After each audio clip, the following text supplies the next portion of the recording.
प्यारे बच्चों, सुप्रभात सभी को।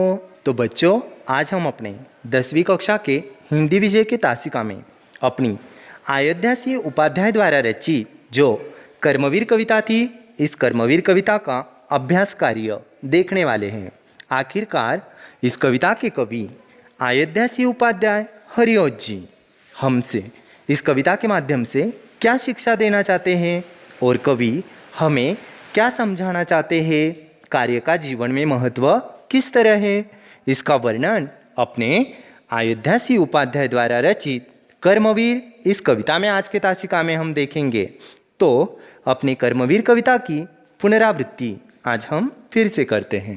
तो चलिएगा देखते हैं कि इस कविता के कवि हमें क्या संदेश देना चाहते हैं, कवि हमें क्या सिखाना चाहते हैं। देखिएगा, कविता का प्रथम चरण देखिएगा। कवि कहते हैं कि देख कर जो विघ्न बाधा ओ को घबराते नहीं, रह भरोसे भाग्य के दुख भोग पछताते नहीं।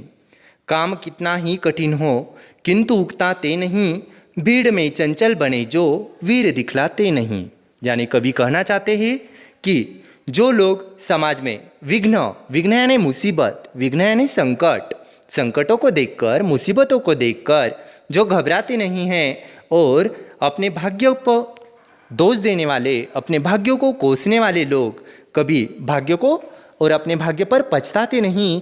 पछताने के बजाय वे लोग जो है अपना कार्य कर जाते हैं और कर्म से अपनी पहचान बनाते हैं। काम कितना ही कठिन हो किंतु उकताते नहीं। उकताना यानी क्या करना, ऊब जाना। कितना भी कार्य अगर जीवन में कठिन हो या कोई काम अगर कठिन हो, कोई सरल हो, तो हमें कठिन कार्यों से कभी हटना नहीं चाहिए। कठिन कार्य भी हमें उतने ही आनंद के साथ करना चाहिए जितना जो कार्य हम सरलता से करते हैं। सरल कार्य हम जितने आनंद से करते हैं वैसे हमें कठिन कार्य भी उतनी ही आसानी से कर लेना चाहिए। भीड़ में चंचल बने जो वीर दिखलाते नहीं। यानी इस भीड़ में अपने आप को, कुछ लोग ऐसे होते हैं समाज में सिर्फ दिखावा करते हैं और कार्य नहीं करते, लेकिन अपने कार्यों से अपनी पहचान बनाने वाले व्यक्ति का महत्व इस कविता में कवि स्पष्ट करते हैं। इसीलिए तो कहते हैं ना, मेहनत अपने हाथ की रेखा, मेहनत अपने हाथ की रेखा, मेहनत से क्या डरना, कल गैरों के खातिर की आज अपने खातिर करना, कल गैरों के खातिर की आज अपने खातिर करना। संस्कृत का वचन भी है, कर्मण्यवाधिकारस्ते मा फलेषु कदाचनम। यानी कर्म की हमने सदैव कर्म करते रहना चाहिए, फल की अपेक्षा नहीं करनी चाहिए, फल की उम्मीद नहीं रखनी चाहिए। हर वक्त हमें अपने कर्मों से ईमानदार और प्रामाणिक रहना चाहिए। कविता का दूसरा चरण देखिएगा। मानते जी की सुनते हैं सदा सबकी कही, जो मदद करते हैं अपनी इस जगत में आप ही।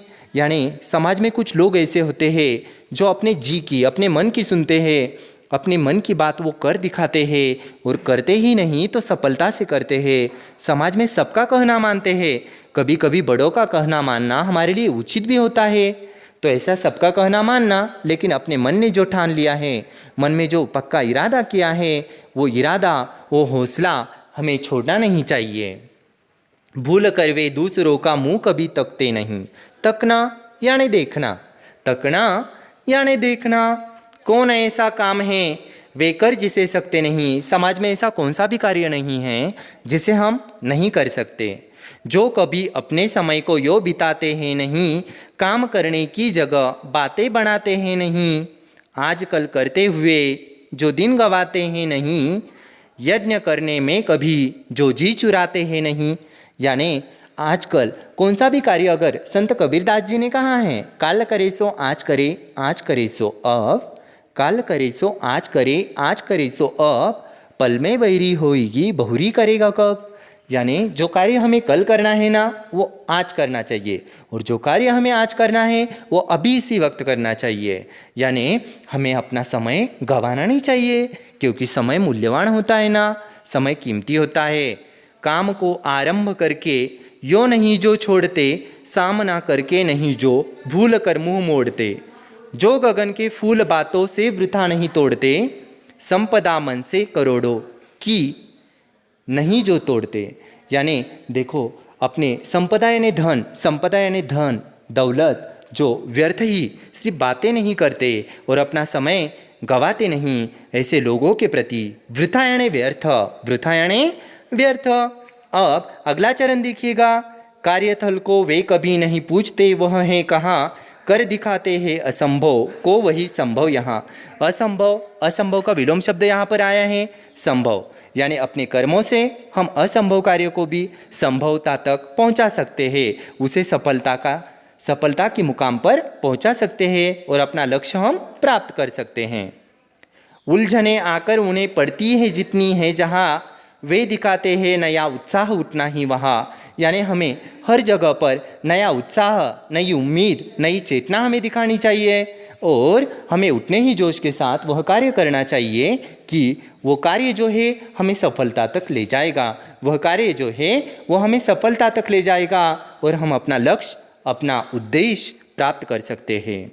सब तरह से आज जितने देश हैं फूले फले, यानी आज के इस 21वीं सदी में हम देखते हैं कि कितने देश आज फूल रहे हैं, फल रहे हैं। आज के इस 21वीं सदी में हमने कितना विकास किया है, तो इसका सुंदर उदाहरण कविता के कवि अयोध्या सिंह उपाध्याय हरिओत जी हमसे देना चाहते हैं। बुद्धि विद्या धन विभव के हैं जहाँ डेरे डले, यानी आज के इस 21वीं सदी में, आज के इस विकसित देश में बुद्धि की कहीं कमी नहीं है, विद्या धन और कहीं कमी नहीं है। वे बनाने से उन्हीं के बन गए इतने भले, वे सभी हैं हाथ से ऐसे सपूतों के पले, यानी ऐसे भारत माँ के वीर सपूत आज हर क्षेत्र में तरक्की कर रहे हैं।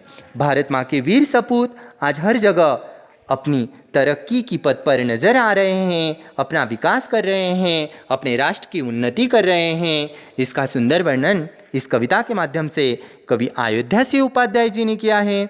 तो बच्चों, भले ही यह कविता सिलेबस से हटा दी गई हो, लेकिन इस कविता का जो व्याकरण संसार है, जिसमें विलोम शब्द, पर्यायवाची शब्द, मुहावरे, कहावतें आदि हमें परीक्षा के लिए बहुत ज़रूरी है और इस कविता से हमें महत्वपूर्ण एक संदेश जरूर मिलता है कि कर्म ही पूजा, समय अमूल्य है। ऐसे संदेश देने वाली अयोध्या सिंह उपाध्याय द्वारा रचित अपनी 10वीं कक्षा की कविता कर्मवीर। उम्मीद करता हूँ सभी छात्र और छात्राओं को कर्मवीर कविता समझ में आई होगी और इस कविता का जो गृह कार्य आपको दिया जाएगा ना, वो गृह कार्य आपको सुंदर अक्षर में लिखकर समय पर भेज देना है।